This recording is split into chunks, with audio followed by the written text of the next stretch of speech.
Hey everyone, I'm Scott Stokely, and I'm excited to try something new.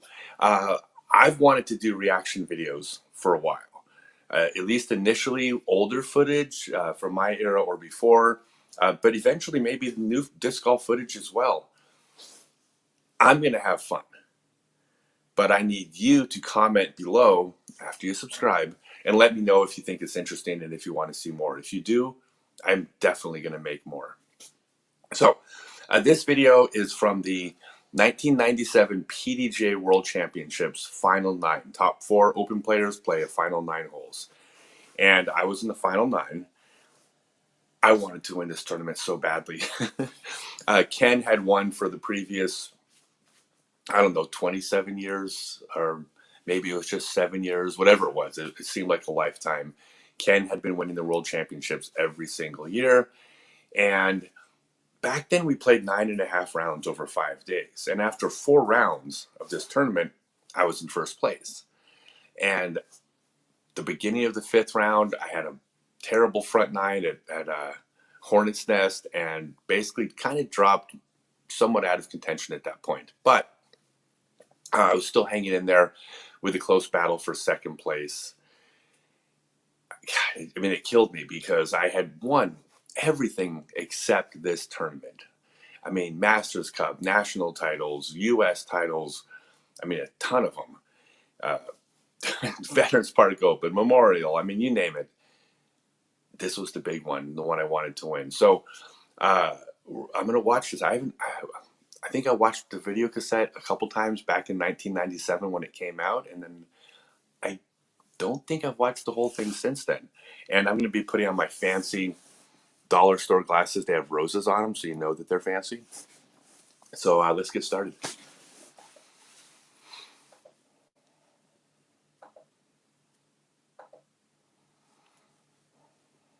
Should play in a second here, and now we'll switch the screen up so I'm smaller and the disc golfing is bigger. There we go. So Blair Paulson was filming this tournament, and this may have been the first one he filmed. Blair I don't think he had done any video production before, but back then just having somebody that actually wanted to film and edit a video was such a big deal that, like, if anybody had stepped up and said, I want to film the World Championships, they probably would have gotten it. Hi, that's Elaine. And I don't recall who that is. Of course, Kenny in the lead. He was usually in the lead. River Sherrod out of Mobile, Alabama, 20 years old. Super finesse player. Still smashed a little bit. That's a really handsome guy. I can't recall his name, but he threw really far. Greg Hosfeld, 1987 world champion. Brad Hammock, 4-time Masters champion. Dan Ginley, second guy to go on tour. I mean, you know, we didn't have a ton of major tournaments. I mean, everybody came to this event in all divisions, including all the old timers from the 70s and 80s. I mean, this was it. It's the who's who. Pretty good gallery for back then. So we're playing out at Winthrop University, what eventually became the USDGC course. But as you're going to see, it was a lot different back then. I mean, this was pitch and putt. Harold turned the Winthrop University course into a masterpiece, and he gets credit for really mainstreaming the artificial OBs and turning what would be a fairly mundane course into a real challenge. But at this time, it was still throw 300 feet to the basket, throw a putt. By the way, Amy Becken, world disc golf champion, also one of the best freestylers of all time. Her and Stacey Anderson had a team called the California Girls out of San Diego. They were best in the world for a while.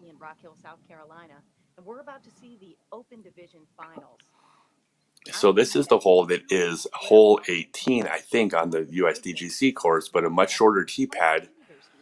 But right there where Ken's throwing, that's the basket right there. It's not even a difficult shot. It's a super easy shot. Well, I take that back. It's hard if you throw a backhand because you're having to throw into the hill without any room to throw it right. Look at that. You got to throw like an Anheuser, but you don't want it to roll, so you kind of have to throw it straight and stall it. And there was one person out there at that tournament throwing sidearm, which was me. They called it a trick shot. Not sure if they're going to call it a trick shot in this video, but it got called a trick shot a lot when I was the only one using it. So bizarre. Like, it's so obvious that this is a sidearm shot. So I'm in 4th place going into the final 9. I didn't even notice the scores, but we'll try to keep up with scores. Look at this. I mean, it's just a sidearm hyzer into a hillside. It's like it's a routine sidearm shot. Yeah, it's definitely a sort of a safety shot. Very few people can throw a sidearm as far as Scott Stokely out of Fort Collins, Colorado. Very few people can throw as far as Scott Stokely. Who are the others? I know that's a terrible thing to say. I might edit that part out. Wait, I can. It's a reaction video. Oh no, I'm going to sound cocky on video. Oh well. But true, I had the sidearm distance record, so. God, Ron was so good. He went on to win the 1999 World Championships, broke Ken's streak. Ken, never going to miss a short putt. And look at this. Well, Ken Climo, just a completely routine. Golf world champion. He's showing his stuff here right at 1, 2, 3 steps, 4 steps, 12 feet. Golf world championships here at Winthrop University in Rock Hill, South Carolina. Good. Now I want to see the scores. Okay, so Ken's minus 60. This hole's still there. I don't know why, but I think I threw a backhand here. It must have been a left to right wind, is my guess. Okay, so I'm at 52 under. Stuff, and let's see what throw Scott Stokely chooses here. He's going to go with the backhand. It's just got to be such a huge advantage. Oh yeah, it's a little backhand putter shot. Or backhand as the situation dictates. But look at that. I mean, that's the hole. Those are the holes we were playing, like 300 feet. What was I, 52 under, and Rivers is 55? So I'm 3 behind Rivers at this point. I didn't know I was that far back going into these holes. Rivers is a young man, just 20 years old. He could throw an Aviar Anheuser. I mean, that was about, he could throw 100 shots and not be that short. So I'm 52, Ron's 53, Rivers is 54 under. And I just birdied, so I must have been like 3 or 4 down. New to the sport of disc golf. He's been playing just 5 years or so. Look at those holes. It was such a different game. Okay, I'm going to pause it right as Ron's putting. So Ron had a really unusual putting style. And the thing that people found unusual, but actually was super smart for his type of spin putt, is that he was what appeared to be facing away from the target. But the way he putted, his throwing arm was ending its extension, pointed at the target. If he had squared up his shoulders at the target, his throwing arm's actually pointing right of it by 90 degrees. So with his putting form, he was putting correctly, and people, they didn't understand what he was doing. Ron was really smart. I'm going to go ahead and hit play. He also stepped up and fired quickly. That was his other thing. But he took nerves out of the equation. He just stepped up and do what he did for a living. I don't know. Ron was amazing. Uses his left foot a little bit straddled over from the right. Yeah, Rivers uses the more traditional style, but neither one of them were able to hit their putts for birdie. So. Oh, there we go. I'm closing in. I'm in the rear view mirror. At first I was not, but now I'm appearing larger than it appears in the mirror. However, whatever it says. Objects in the mirror are closer than they appear. 389-foot hole. Of course, Ken's not going to miss the 300-foot wide open shot. Yeah, it's not a problem to reach it, just simply being accurate. Anyway, now we're on hole 3, and the tee placement, as you can see, is 61 under after 9 rounds. It doesn't seem that hard. Oh, I'd say probably about 40 vertical feet on this 330 foot. Yep. Look at that, 330 feet and nothing near the basket. Slightly uphill, not 40 feet uphill, Blair. It was 10 feet uphill, Probably maybe just 15. get into 330 feet. I'm throwing an X clone on every single hole, so And Scott looks like he's going back to the two finger again with that grip. look at this, so easy. Just It's that totally different the route. X clone was Discraft's only back. overstable That's disc. 3 in a row for Stokely. They threw Vipers and Whippets if you threw Innova, and everybody threw either Innova or Rivers, Discraft. There he's was 55 under. He's kind of off to a Lightning existed in Whammo, but couple of for all pars. intents and purposes, it was Discraft versus Innova. Just hit the tree there on hole number 3, so I don't think he's going to birdie here either. So he needs Now Ron's going to throw a Cyclone. I can't even see the disc in his hand, but he was the master at that disc. The hyzer flip. backhand route right Look at up that. to Just throw it with hyzer, get it flat, let it fly. Ron was a finesse player. He could get a hold of one, but out of 30 feet. you know, finesse was his strength. Overdrive a hole like that. And so he needed to maximize the hyzer flip, which he did better than anyone in the world, except maybe Ken.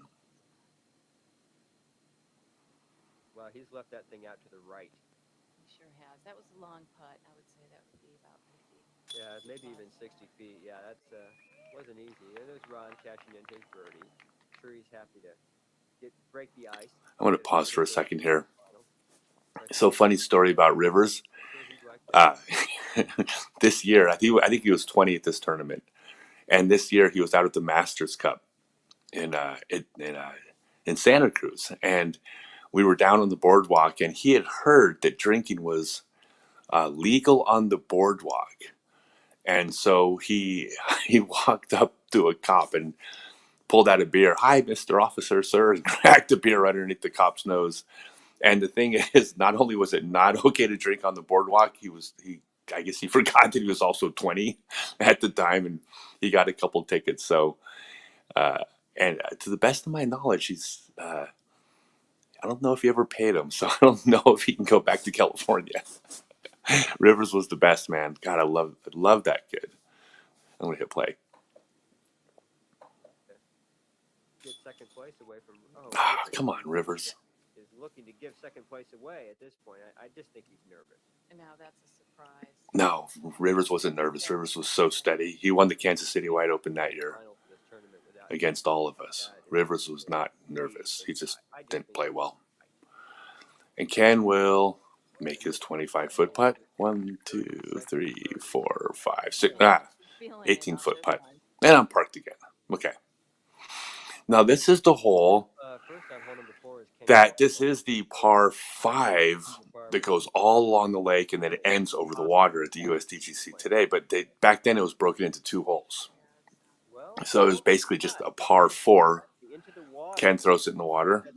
Again, there's no reason to throw it in the water. The hill sloped right to left with water on the left, and you couldn't pull it out right because of a line of trees. So you had to basically throw a backhand, turn it over, and not have it stall. But look at how easy it is to throw a sidearm. I mean, jeepers. This is a 664-foot hole. Yeah, 664, which that's basically a par 4 today, but with speed 6 discs, it's definitely a par 4. An easy par 4, but still a par 4. Nothing in the way.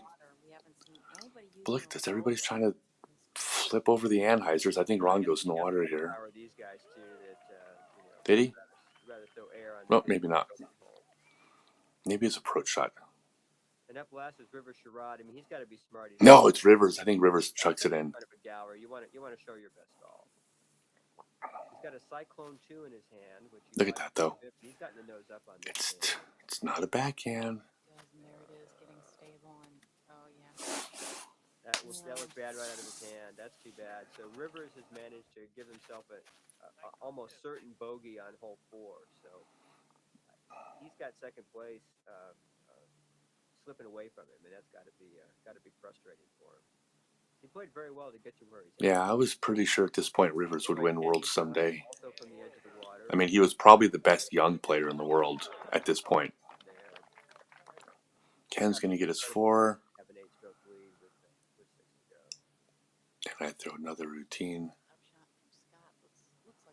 I think I gacked this upshot, though. This wasn't a very good throw. Still handsome, though. And when a player does go out of bounds, they bring a mark in about up to a meter. Look at all the umbrellas just because of the heat. Position where they left. Oh, there's a good shot from Rivers. He wants to get his putt so close he won't have to sweat it, and I know how that feels. Ron Russell, he's got to be 425, 430 feet down the fairway with that drive. He really crunched it. Left himself a very smooth little upshot there. Wow. That's control of the disc right there. Oh, that's a great Yeah, Ron, Cyclone Comet. It was stupidly good. Look at the footage though. There's no basket in the in the frame. It seems like a pretty obvious oversight. Well, tough bogey there for Scott. But it was new, right? They didn't know. I mean, they did such a good job for being new at this. Okay, Rivers is back in the hunt now for second place. Bogey on the first 4 holes, and dropped from 55 back to 53 strokes under par. And really, Ken is out of his range. I think the battle now is going to be a battle royale, and that's for second place. And Ron Russell, picking up a par there, manages to get a stroke ahead of Scott. A stroke ahead of Scott. I'm rooting for Scott. Go, Scott! Okay, now this is what the kind of the finish of this hole is on the new course. It's so silly because there's trees all the way to the right, so you can't throw a hyzer. So you have to throw like this. If you're throwing backhand, either an anhyzer or a slight hyzer, but then the water's in play with the hyzer. I can vouch for that. It's not in play at all with the sidearm. It's just a wide open 300, whatever, 40-foot shot or something. I think for a lot of players, we were forced to play it safe. Makes no sense. It's actually a difficult par. Going around the horn? Yeah, exactly. Well, see those big bushes there. You just do that. Yeah, you see the trees on the right? Like you can't pull it too wide. Feet off the ground the whole way. Frozen rope. Now Scott looks like he's got that 2-finger grip again, which again allows him to finish away from the water. Look at that. That's so easy. He got all of that one. Oh man, he thought he was maybe going to ace it from his angle, and he wasn't far away. Well, Scott trying to make up for that bogey on hole 4. He puts it right under the pin on 5. Rivers really needs to get with the program. I don't recall, but I think that was the hole before is my only mistake of the final 9. I like playing in front of a gallery because it never affected me. It sure is. I mean, I liked it. I enjoyed it, but I never got nervous or anything. He's got to be 30 feet long. An overdrive. Yep, there's the cyclone. Overdrive it far enough, you can in fact get in the water behind the pin as well. The pin definitely sits out. Yeah, you can see the water behind Rivers right there. Yeah, water's not really in play behind it, but it's definitely in play on the left if you fade out. Much of an effort. I just really think he's that nervous because he's a much better golfer than that. Yeah, and again, being young, I think. It's like, for crying out loud, Ken, could you please just miss one 20-foot putt once in your life? He's like, no. At 98 degrees in the shade, That's the thing that made Ken. I'm going to pause this just for a second. Because people ask, what made Ken so good? And the thing that he did, and I don't even remember what happened the rest of this 9, but I could predict what's going to happen.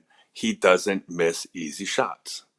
Like he threw one bad shot in the water, trying to get a hold of one. It flexed out. Not a big deal. But then he's 250 feet. He gets up and down in 2. He didn't miss the shots you're supposed to make. That's really hard to compete against because then you have to not miss any of the shots you're supposed to make. You can't be 80% on the 250-foot holes. You need to be 95%. And if you're 80%, you lose. And if you're 95%, then you still need to outplay him on the couple hard holes. And it's just, God, it was frustrating. Like it's just, he was a machine. But yeah, he's not going to miss any 20-footers today. 20, 25. By the way, a 20-footer today on a Mach 3 basket, that's a 28, 30-footer on the good baskets of the modern era because we had to putt softer, which meant you had to float it. It would be more affected by the wind. it was harder to putt. So when I say 20 to 25 foot putts, that's like 25 to 30 today. Again, those are putts you're supposed to make at the highest level, but most players miss some of those, and he missed very close to none. So that's why Ken was Ken. Let's see, let me hit play. Anyway, birdies there for Scott, Ron, and Kenny. And Ron keeps the box from his birdie on 4. I didn't see what his score was. Was it 55? 397-foot shot. You do have water on the left, although you'd have to really hyzer out to find it. And Ron plays it smart, starts it to the right. Nah, he wasn't playing smart. He was going for the hole. He just. Kenny now at 62 strokes under par. He's got 4 birdies and a bogey so far. Puts it right up there. Another park job for him. Boy, he's sure making it look easy out there, isn't he, Andy? But it is easy. Look at those holes. Real long hole. The water plays very close. I've changed my form a little bit. Because I have such long arms, I would hop off the back foot in order to. Well, what arm speed? Give it the extra spin. I wasn't even throwing it hard. That's not arm speed. World distance record holder. At, yeah, I had the world distance record here. I didn't have the sidearm distance record yet. I set that a few years later, but I had the world backhand record, 656 feet with an X-Clone, I think a speed 6 disc, in 0 wind. So not too shabby. You really got that one flipped over. So all of them playing the righty hyzer line where you started out. Well, that's the only way. There's no lefty shot with the tree. There's Ron taking a shot at birdie, and he blows right by. Rivers sure like to get off the snide here. And He's going to make this, I think. Oh. He's close. Yeah, it's hard because you only get to see these little sound bites of these players, and Rivers was one of easily one of the top 10 putters in the world. This is just not reflective of him. He was in the final foursome last year at the World Championships in South Bend and ended up finishing 4th. Yep. To Kenny, of course. He's very accustomed to. I'm not ever rooting against anybody, ever. I mean, these are my friends, but when they're missing, it definitely, in my mind, it's like, oh, I'm going to, like, I smell blood.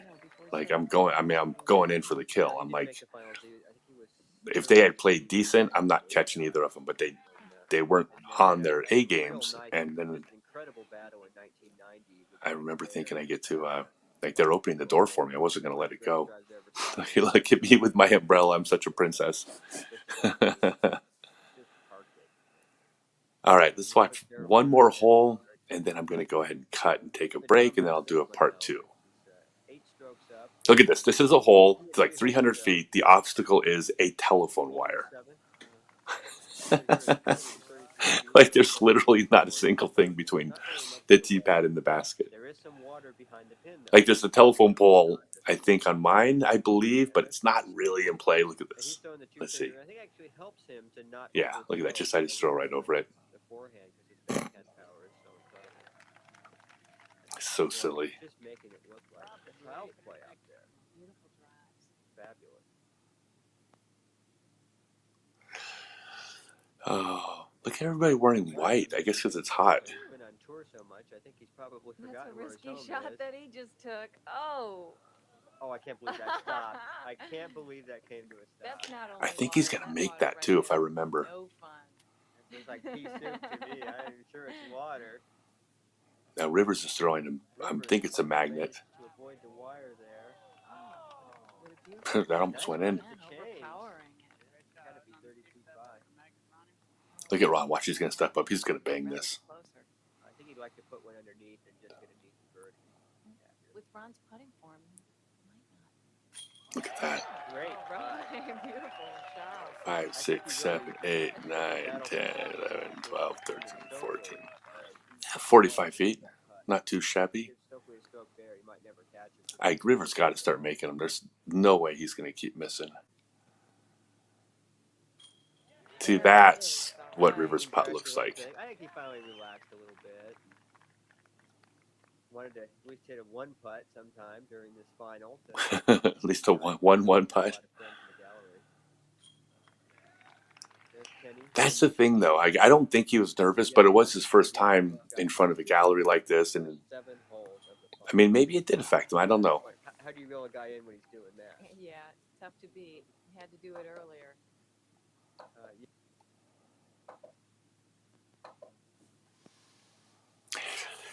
All right, so that's the first half of the final 9, and I'm going to go ahead and break this into 2 just because I'll make it more digestible if you're interested. So I'm going to release 1 and 2 at the same time, though. So let's get on to part 2.